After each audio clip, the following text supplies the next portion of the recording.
Hey up and welcome to the Temple of Blair. This is a conversation with Atrophy vocalist Brian Zimmerman. Atrophy are an Arizona-based thrash metal band who had two records with Roadrunner Records, Socialized Hate in 1988 and Violent by Nature in 1990, so this is kind of like the early days of the US office. So Brian kindly gives his time to the Temple of Blair to talk about his relationship with the label, as well as the band's more recent activities. You can support the band on their Facebook page and their Bandcamp page, and you'll find that we jump straight into it on this one. So let's get to it. 1, 2, fuck it up.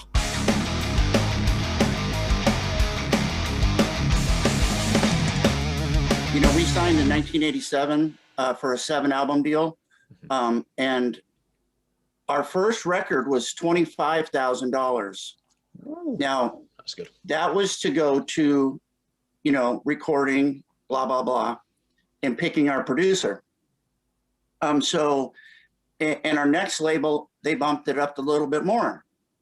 Next one was even more. Mm-hmm. But, they were getting kind of pushy towards the third record, and we weren't ready. We mm-hmm. were not ready. And they said, we don't give a shit. Get in the studio now. We want to hear what you got.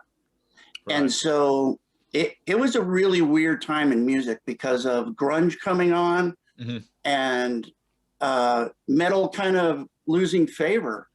Yeah. And I do think they kind of wanted to get involved, where the money was, of course. The reason I ask is I'm dealing with them right now, as a matter of fact. Oh, really? Yeah. So the way it happened was when I started this 4 years ago, we never got statements. We never knew what our budget was. And I'll get into that with Gloria. But we never got any of that crap. Mm. So when I walked away from the band in 92, I had no information, what was sold, money, any of that crap. So now I want to button that part of my history up and move forward. Sure. And so I've just recently got everything released digitally through Road Racer. Mm-hmm. And I finally started getting some statements from them, but I don't have album, cassettes, CDs, all that stuff. So, yep. So you're starting the audit then? Yep, I am. Yeah. It's a shady business, man. Yeah. There's a lot of dark areas where if you said you were signed to a label. I'm not signed to anyone. I'm just doing this because I'm a metalhead. And it's interesting. Oh, okay. So back then, if you weren't business minded and, we were young, we were hungry, and you lose sight of the business aspect. And doing this again, I need to know what we're going to sell, how much money's going out, going in, and really do it differently this time, Yeah. Yeah. It's a different world this time because there's more money in metal than there ever has been. And no, it doesn't seem like it, but it really is. I mean, in the last 10 years, we've come out of this weird saturation phase with all the streaming and things like that. And especially with metal, the market's more collector based and it's more tangible based. So you'll see like what's happening tomorrow, right? It's Cannibal Corpse, and Cannibal Corpse are dropping their new album tomorrow. All their pre-order bundles all sold out. And that's fucking, that's Metal Blade working to a demand, supplying to a demand, and it's all tangible vinyl, brick and mortar stuff, because that's what metalheads want. They want the feel and the look of it. So in that respect, that kind of collector vibe is the thing that sells in the metal community. And that's why it's kind of an interesting time, I think. So yeah, on that, that's another thing. So Metal Minds bought a part of our collection back in 2006 and re-released it. I have had more fans ask me for copies of what you just said. Mm-hmm. We want vinyl. We want the real deal. Digital's nice and all that, but so I'm trying to get to a place where I can get Socialized Hate re-released and Violent by Nature released just like that, vinyl, special order stuff. So I totally agree with you. Yeah. I think it's and that's the stuff you're doing now in terms of the audit. Part of the Roadrunner deal was typically that the label would have the IP and the copyright for a long time. And some of the Yep. bands now, as in I was speaking to Tarkus Kinnis from Realm, who actually featured in your story because of the split. We think, and I won't speak for him, but their copyright returns to him and to the band after a set period, meaning soon, if not already, he'll be able to go, all right, cool, I can throw some money at this now. I've got the IP back, I've got the masters back. I can now just go and do whatever the fuck I want with it without having to get anyone sign off. Exactly. And I believe that period's 20 years, but I need to clarify that with them before I move forward. I'm not going to throw money at something and then have them go, oh, wait. So I believe it is 20 years on artistry and stuff like that. So do you know differently? It depends on the contract. That's what I know. So they might ask for it in perpetuity, forever and ever and ever. And some managers might go, fuck that, we want it to be 25 years or whatever. So it depends on what's on that piece of paper, from 1987. Okay. In terms of recent activities, I know you guys were on tour last year until the pandemic hit, but since you reformed, there's been an album in the works. I'm not sure how far that's gone yet. So can you give us an update on what Atrophy have been up to for the past few years? So on last March, we were in the midst of a tour. We all agreed that we were going to, accept it because that was booked 6 months before COVID hit. And we had a long talk about it. If something happens and shit hits the fan, we got to get out. And lo and behold, I believe our fourth show, eighth day in, Trump said, we're going to close the borders down. So we had to get out of Europe in 24 hours. Fuck. After playing the show, we had to go from, I believe it was Nuremberg, back to Munich, try to rebook our flights and get home. So it's been just a absolutely crazy year. And, not only that, I had South America booked and North America booked. So yeah, we lost out on all that, but I'm not bitching because a lot of people had it worse than we did. So yeah, I saw Anvil in Halifax, the real Halifax, UK Halifax. And that was the last night of their, well, it wasn't meant to be, but it was the last night of their tour because as soon as they finished the gig, they were like, got to get back on the plane now, even though they had like 5 or 6 more dates to do, which is pretty. And I think we had 20 left.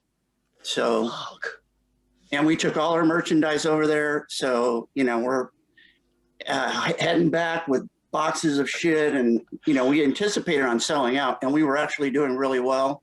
So yeah, it's part of the music business, I guess, or it is now. Yeah.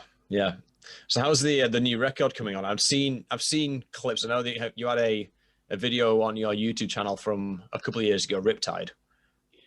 Yeah. So that was right before we were getting ready to leave, and I asked the guys, "Would you please go in the studio and give me one really good song, recorded well?" And they wanted to go in and do 3, and I said, "Okay." So we got 3, but I released Riptide, and that is, it wasn't recorded quite up to what I would think it should be, but it was all done live in the studio. So we decided to put it out, and it seemed to do okay. And in the future, they'll be better recorded.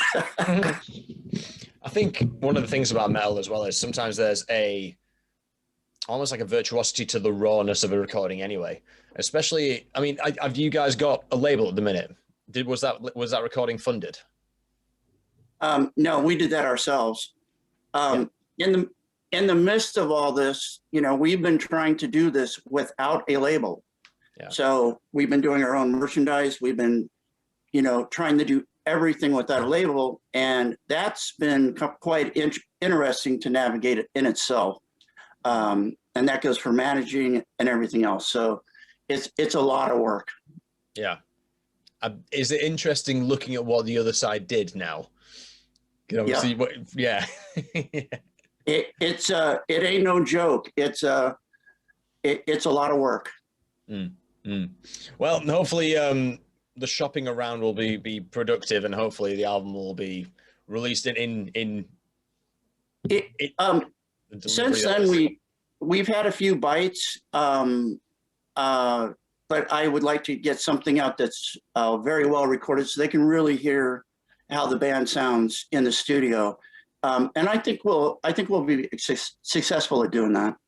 I think another interesting thing there is in terms of what the band sounds like in the studio, what you sound like live. It's interesting that it's been 20, no, wait, it's been 30 years since a lot of the live sort of footage has been available. You know, like all those shows from like 30 years ago, your voice doesn't seem to have deteriorated in any particular way. And I'm not doing that just to blow smoke up your ass. I always find it quite remarkable. There's you, there's Dave King from Battle Axe, there's Guido from Cyclone.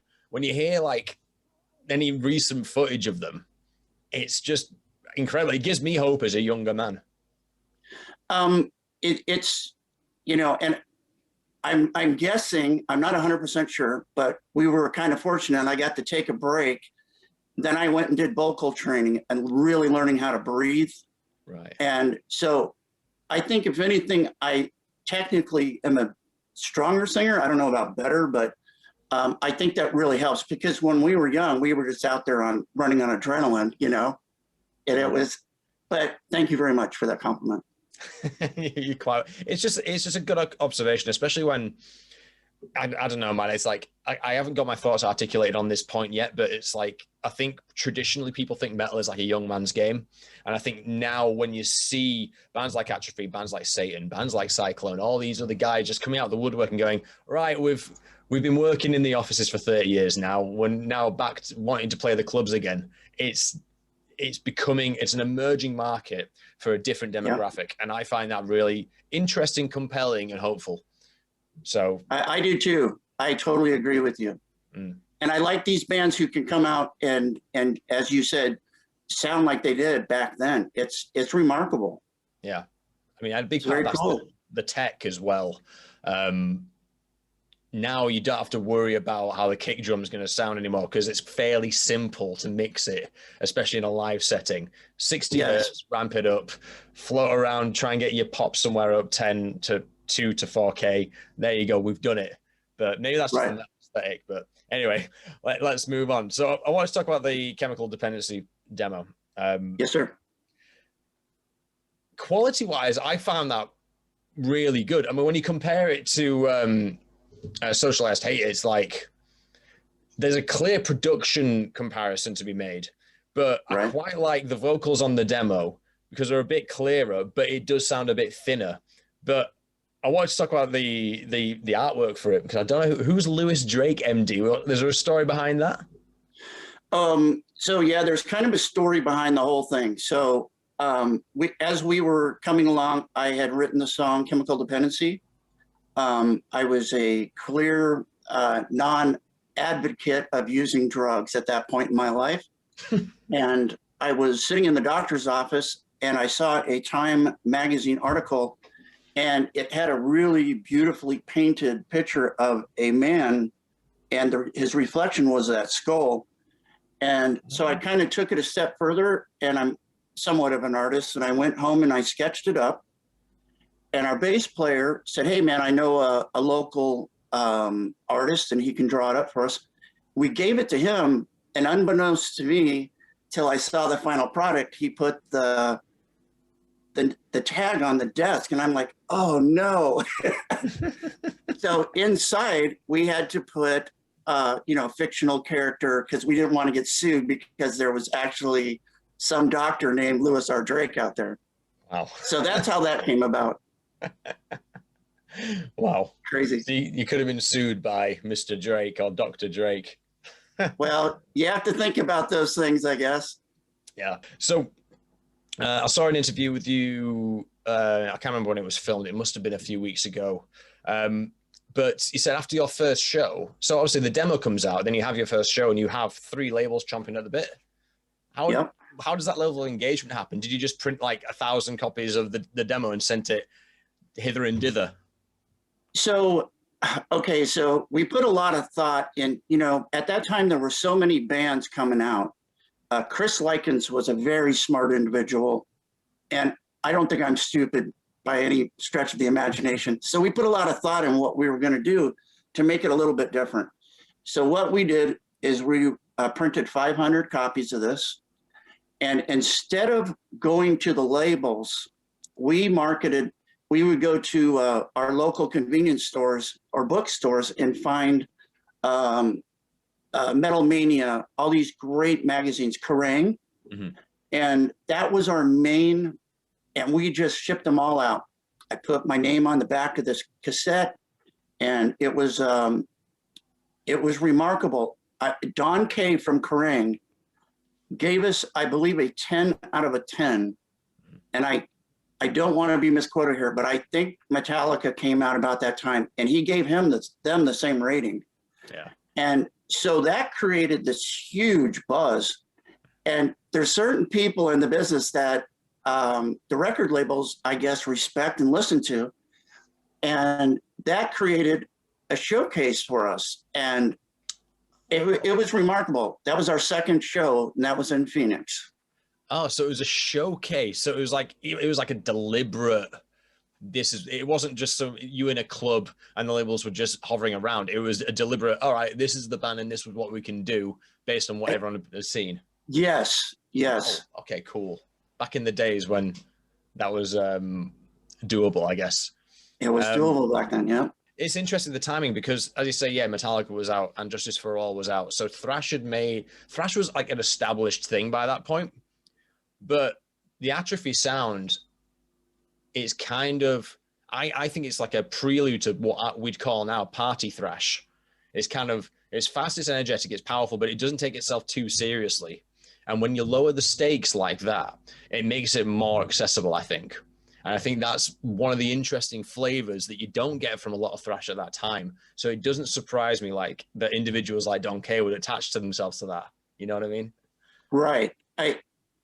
We did want to be serious, but we did not want to be forceful and take ourselves way too serious, because I think everything you said is correct. Yeah. I mean, I might be pigeonholing you a little bit by calling it sort of proto party thrash, but that, you do have a song called Beer Bong, so. That's right. And that's why we did that song. It was, because most metalheads, they listen to metal, they drink beer. So, and was what, we were going to college at the time, and that was our big thing, is buy as much cheap beer as you possibly could and beer bong it, and get as intoxicated as you could. So, yeah, good times. Do you still find yourself doing beer bongs at gigs now? No. Fair enough. Can you remember what other labels were trying to bite at that showcase? So obviously you had Roadrunner there. Do you remember who else was there? Metal Blade, and I believe Capitol was there. Oh, wow. And so we did get offers from I guess all three of them. Mm-hmm. But, as you look at money, and as, we'll get into the management later, but so we talked to our manager, and we kind of wanted to go for one album, but Roadrunner Road Racer offered us 7 albums, and that's kind of unheard of. And they kind of, so I believe we went back at them and said, hey, we would do it if you gave us the bigger distribution, which MCA came on board at that time. Mm-hmm. And it was kind of a no-brainer. Yeah. The distribution's massive, as in terms of the impact that metal has on the United States, especially at that time, post 1986, is fucking massive. I was speaking to Alan Becker from Important Record Distribution, who obviously weren't MCA, but they were Mega Forces, they were Metal Blades and things. And it's the relationship that the distributors have to the retailers. It has such a profound effect on exactly how much circulation a record will get and exactly how it will be sold. And it's right. Yeah. And I know there was a deal with MCA between Roadrunner and MCA. It might have been on the RC imprint. I can't remember. I should really brush up on that if I'm doing the history of Roadrunner. But do you remember who it was from Roadrunner who signed you? Was it Holly Lane or was it Monty Connor? So I remember, it's kind of weird. I remember Monty Connor being involved, of course, and his name's Case, right? Yeah. Okay, so I believe Case contacted us originally, and then Monty Connor was, I believe, working Roadrunner in America, and that was in New York. So I never really met either one of them before, and we talked a little bit. It was mostly through our management, and we were getting ready to go into. We had gone out to Hollywood, California, to record our album, and we got a phone call, and he asked to talk to me, and that's Monty Connor, and I said, "Hey, Monty, how's it going?" And he's like, "Oh man," he's like, "I just love your voice. You remind me of the first singer for Iron Maiden." And I was like, "Oh, thank you. Thank you for that." I couldn't see the correlation, but Paul Diano. Yeah. So later in life, as you grow as a musician, you kind of listen and you're like, yeah, well, maybe, but I was just, thrilled to hear from anybody at the label at the time. So that was wonderful. Yeah. Yeah. It's an interesting comparison because Monty, before Roadrunner, worked at Shatter Records, and one of Shatter Records, they didn't have a lot of bands, but one of them was Paul Diano's Battlezone. Oh, no kidding. Yeah, so I guess there was a familiarity there. He's probably more familiar with his voice than we give him credit for. He's a sharp guy. He's a really, really sharp guy. If that dude knows music, like nobody. I mean, he's awesome. Yeah, but really, I think Monty's gift for finding bands, it's largely down to the networks that he built in the 80s. So everything from like Roadrunner onwards, he's just moving into Case's house. Case has got like this really profound business infrastructure, which allows Monty to just be himself and make money doing it.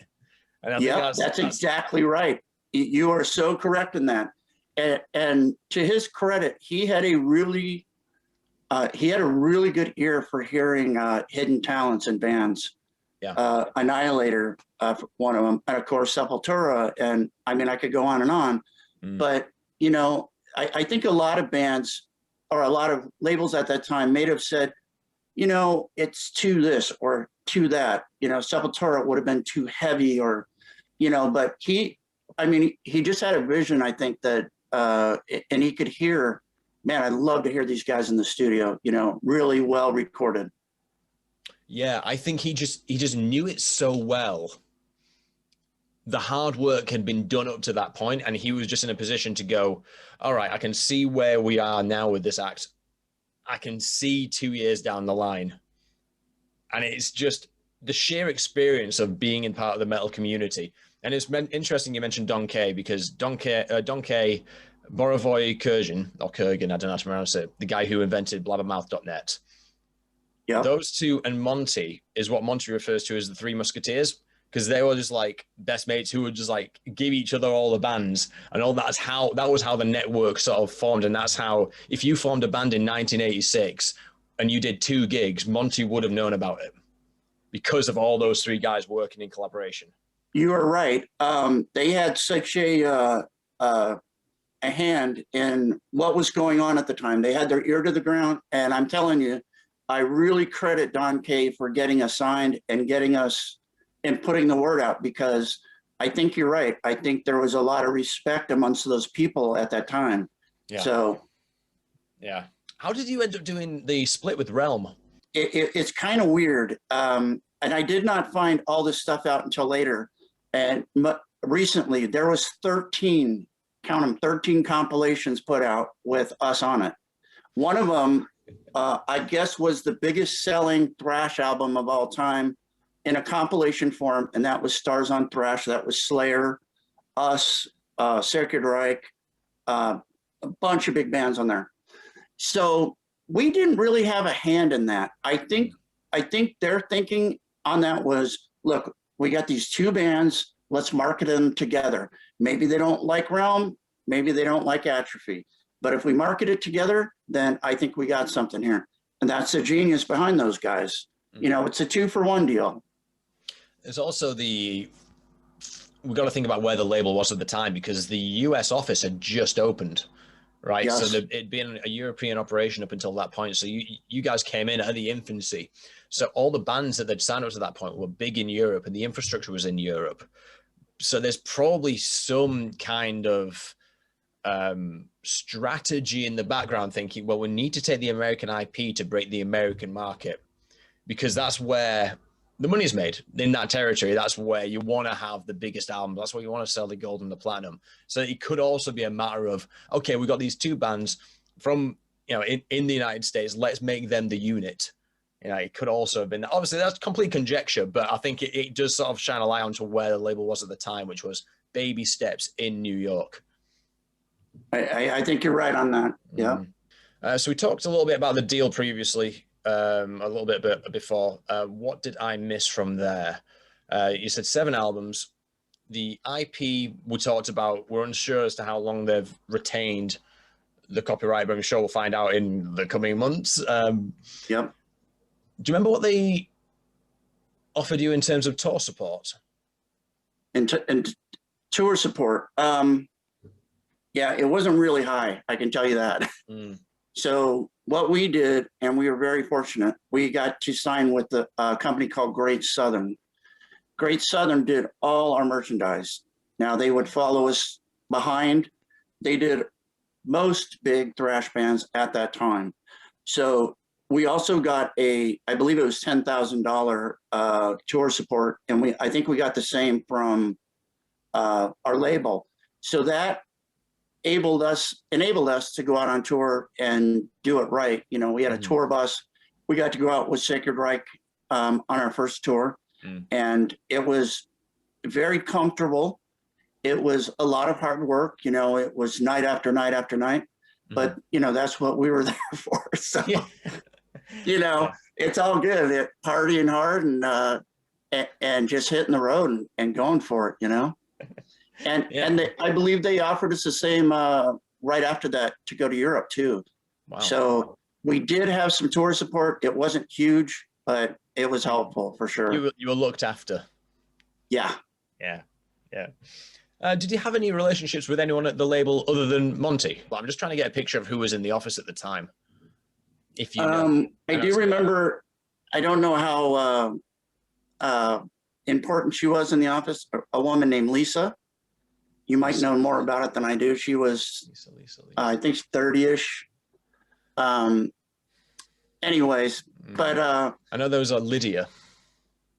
Yeah. So I when we were on tour, basically we went up to Road Racer, and we met everybody, and they took us into their vault. And I do remember that. And they said, you can have, pick CDs. And I was like, woohoo, and so we didn't spend a lot of time there because we had a show that night, and we went from the label to sound check, and then we went directly into the show. So we didn't spend a lot of time there. I've never heard of a vault before. Yes. Can you elaborate on what the vault is? Okay, so this vault it's just like a back room, and it's just stocked with every band.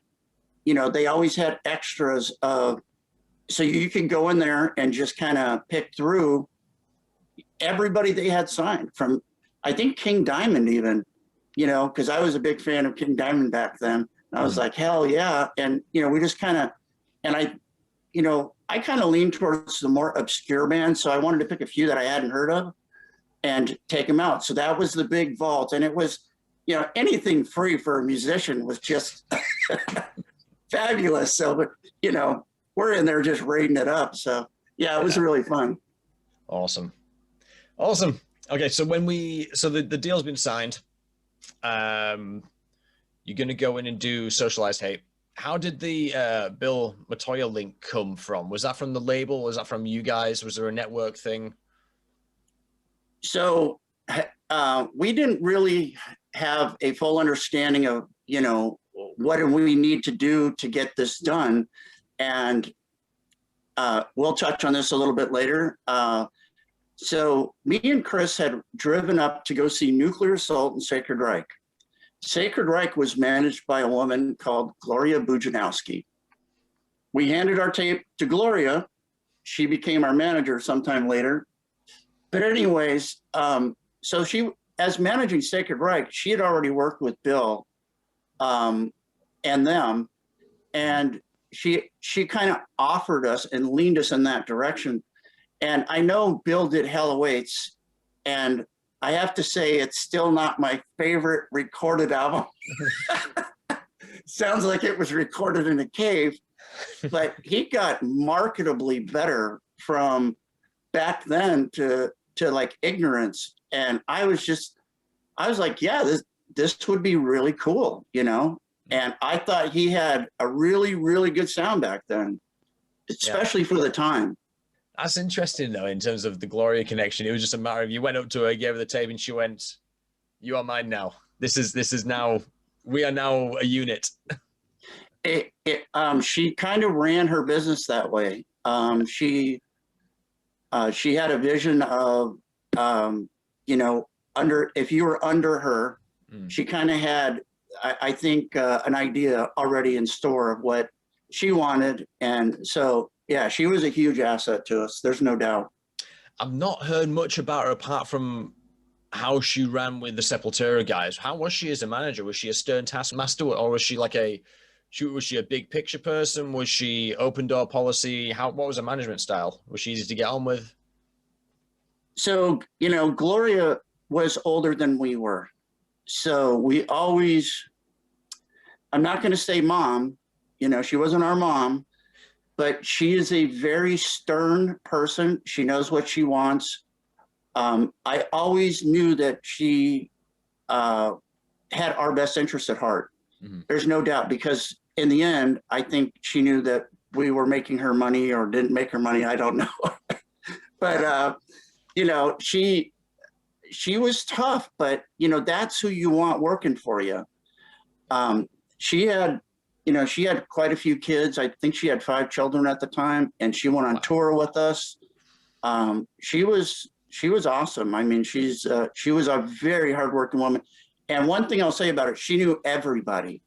Like, one day we were over in Europe and Lemmy pops up on the bus, and I'm like, holy shit, that's Lemmy. From another time, we were out in California, and all of a sudden Metallica walks backstage, and I'm like, what the fuck? What? Sorry. Who is this? Like, this is great. But she knew Jason Newsted from Metallica at the time, and the boys came down and they all said hello, and it was, you know, they saw our show, and it was just unbelievable. So she was very hooked up, very well connected in the business. Wow. Absolute asset. Fair enough. So when you're recording Socialize Hate and Violent by Nature, what's the input from the label apart from putting up the money and hooking you up with Bill? What are they trying to get involved in the sound? Is Monty on the phone going, yeah, too many hi-hats, or? Crazy question. First album, not so much. I think he kind of heard our sound and kind of knew where we were going. Mm-hmm. Second album, we're done. We're back in Tucson, and I get a phone call. I want Brian on a plane this weekend, and he's going to fix all the background vocals. It sounds like little kids in the background, and I want the balls of, you know, of my voice. And so I had to fly back out and hang out with Bill for the weekend and go out and fix all the stuff that the group did, because he absolutely hated it. So he was pretty good for the most part, but I do remember that. So, hey man, yeah, guy knows what he wants to hear. Yeah, absolutely. Yeah, I guess it's not necessarily a creative input, and they're not trying to lead the band astray. It's a mix thing, isn't it? And I guess that was in his head the way to fix it. I think he heard something wrong in the recording, and it bothered him enough to spend the money, because I know on both albums we came up under budget. So you know, you might as well put me on a plane and have him go do it again. So yeah, it's all good. They weren't so, you know, you look at the bands they had at that time. They had a lot of crazy bands, and I don't think they wanted to get involved in the creative aspect so much at that particular time in the business. So I guess it was kind of like when they'd acquired those acts in the first place, that was their bit done. Again, it's kind of Case just builds the infrastructure and he just makes sure the kids are in. Let the kids do what they're going to do. The house is, you've got the safety pins and things on the cupboard so they can't get to the bleach. You've got like saran wrap around the corners of the couch. No one's going to hurt themselves here. Just let the metalheads be metalheads in this commercial infrastructure I've built. Yeah. I think you're right. Yeah. So that speaks to how was the overall relationship throughout? Did you ever have to ask for anything more? Or were they always fairly hands off? They were pretty hands off. So when we got back from Socialized Hate Tour, our guitar player, Chris Likens, always told us from the beginning, look, I'm going to medical school if the band doesn't take off. Yeah. Now, when he left the band, I think we had about 3 to 6 months of, trying to get stuff going to make a new record. We get a phone call from Gloria and they said, the label wants you guys in the studio now. And I was thinking, what? Like, what do you mean now? Like, we're not even ready. And I remember very clearly, we don't care. We want to hear what you guys are going to sound like without Chris. And so we were so unprepared and we wanted to do what the label asked. We were kind of their bitch at that time. So we went in and it wasn't good. It wasn't going to be good. I didn't even have lyrics written for, I think, 2 of the songs. And I remember getting a phone call right after that. And they said, the label's done with you, man. I was like, what? No second chance? Like, I was kind of blown away. I was kind of hurt, but that's the music business, Yeah. You have to stay on your A game on this in this business. Otherwise you will get swept underneath the carpet really quick. Yeah. Sometimes it's a mercy as well, I think, sometimes. I mean, I'm not in a position. I've never been signed with Roadrunner, then dropped after 2 albums, so I can't comment.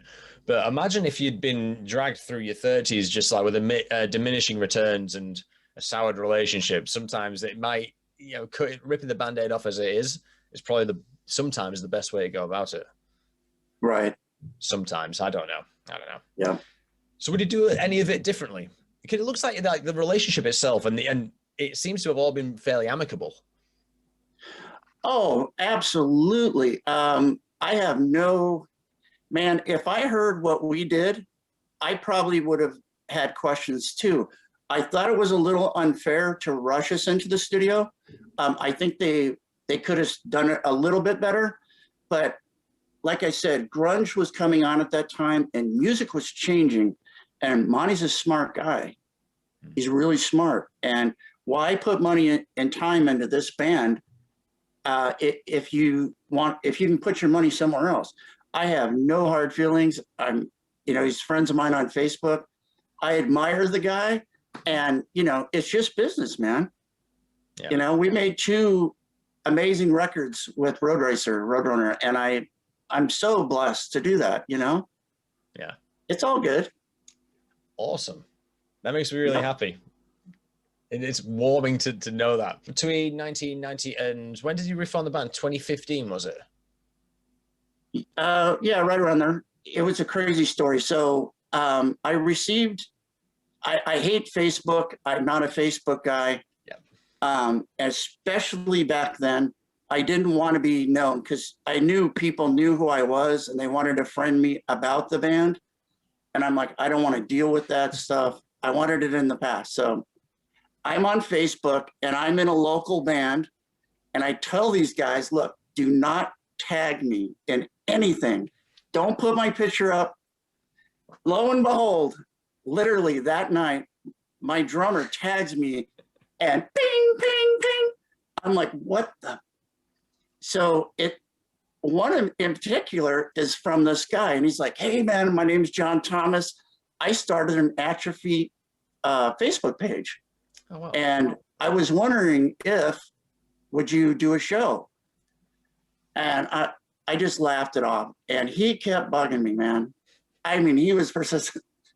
So I hadn't spoken to my drummer in 30 years. I pick up the phone, I call him. I'm like, I want to know who this guy is and what's his deal. And he said, oh, he's good. You know, he's a nice kid. That very good intentions. So this guy tells me if we get back together, our first show is going to be playing with Testament, Hyrax, Nuclear Assault at the Maryland Death Fest in 2016. Oh, cool. I'm like, that's pretty interesting. So, you know, the Haunted's there. I mean, some of the greatest bands. I'm like, shit. All right, tell you what, if you guys can put together the band and it sounds excellent, I'm in. So the intention was 2 shows, just 2. And I wanted to step out. And, you know, I had really short hair at the time. I just didn't look the part anymore. So we did it, and we had overwhelming response, and the offers kept coming and coming and coming and coming. And, you know, we've been kind of just touring around ever since. Yeah, it's crazy, man. It's cool. Crazy. It's awesome. Yeah. Reflecting on Roadrunner and reflecting on the career, is there anything I might have missed? Is there any kind of reflections you want to make? You know, the only reflection I have is I didn't think they were a good label at the time. In my mind, you know, at that particular time, I'm like, well, who are these bands? Like, you know, I look at their names. I'm like, well, I don't really know these bands. They weren't Megadeth or, you know, the big bands that we know that were signed to the big labels. And so I kind of questioned ever signing with them in the first place. And as time went on and they started picking up more and more bands like Sepultura, eventually Nickelback, and I'm not a fan of them, by the way, but I know they make money for the label. So, you know, you in hindsight, you look back and go, you know, they're in Europe, they're in the United States, and you look back at their catalog and you just go, holy shit. Wow, they were really a huge label in the underground. And I think they did an amazing job of getting bands that probably never would have been heard, getting them signed and putting a different element out there. So that's my take on that. It's so cool because my sort of take on it is obviously it's the same thing, which is they did something really special. We start there. That's the foundation. That's something we all know because we all see that little red logo and we go, okay, we have a relationship with that thing. And then we go, right, so they sold more platinum records and gold records as an independent metal label than any other one on the planet. That's remarkable in the way that it's going toe-to-toe with the majors. Simon Cowell's trying to put his foot in the door with his shitty TV shows and stuff like that. And there's fucking a Canadian dude with a guitar who's selling, 10 times platinum records, all this great stuff. And then you go, okay, well, that's the legacy of the label. What if that trajectory continued and what's its logical conclusion? And we can speculate on what that is. But to me, it's metal becoming effectively not normalized. Normalized is the wrong word, but it has a seat at the table with everything else, which it never used to do and never historically wants to do. So if we think of that as a logical conclusion to the trajectory that the label was on, and now it stopped because it was bought out by Warner, it makes me think the job is still outstanding and there's still work to be done. Therefore, what my generation can do is take the learnings from Roadrunner and how they went about their business and apply that to our wave of new bands coming up, a new wave of labels and things like that. Because I want to live in a world where metal has a big seat at the table. Even if people don't want it to, there's always going to be a version of the underground. There's always going to be a version of fringe death metal and thrash metal and things like that. But I want to live in a world where it's kind of normal and it's not seen as like an alternative thing, because that'd be interesting. And I think that's the area I'm in when I think about the legacy of the label and what it means. I think that has been, I don't know how much you know about our band, but ever since its inception, what I wanted to convey was, we're not idiots. We're not shitty musicians. We are, we're socially relevant as far as our songs, and why it never became part of modern culture like you're talking about has always befuddled me, because I was always the outsider kid. I didn't like, the big hair and the glam bands. Dude, there was so much pussy at those shows. Sure, they're fun to go to, but to sit there and watch somebody hit 3 chords, she's my cherry pie. No knock on Warrant, you did way better than I did. But it's like it's amazing, and I always wanted to see metal kind of a little bit more accessible, and not so frowned upon about in other genres, So, anyways, that's my take. Dude, I think we're arriving at the same destination, but from different landing strips. That's an analogy I like, because I think it really represents that kind of dialogue. But yeah, that's awesome, dude. Okay, let's round this off with the final question, which is: have you ever seen a ghost? It's a Hail Mary question. Have I ever seen a ghost? I have never seen a ghost. I have been with people that think they've seen a ghost, but I've never seen one. And I'm kind of one of those people that I'm intrigued by UFOs and stuff out of the ordinary, but I never have. Have you? I've had some weird things happen. I wouldn't say outright I've seen a ghost. I've always liked the mansions, the haunted mansions and stuff, and I've always wanted to do a ghost tour. And if I ever see one, I'll be the first to let you know. Yeah, I have. So I do have a dead guy buried in my front yard. I'm not even joking. Would you like to everything? See it? I have a tomb where 2 men are buried in a tomb in my front yard. Not joking. There's 2 questions I have. Well, actually, not 2 questions. One request is tell me everything and show me everything. And the second one is, what did that do to the value of the house? So when I looked at the property, I was like, so the man who was buried there was actually in the lake, because it's a man-made lake, and they had to have a place to move it. And there was a sliver of land here, so they brought him up and set him here. So he was buried initially in the lake, or his name is Coyne Harvey, and William Harvey, and they're in I guess it's about 16 by 16 white tomb, and I can show it to you here. Sweet.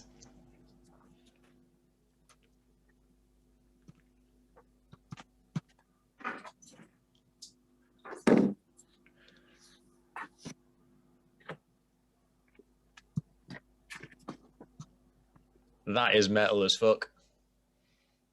Is that crazy? Yep. How many people can say they have a tomb in their front yard?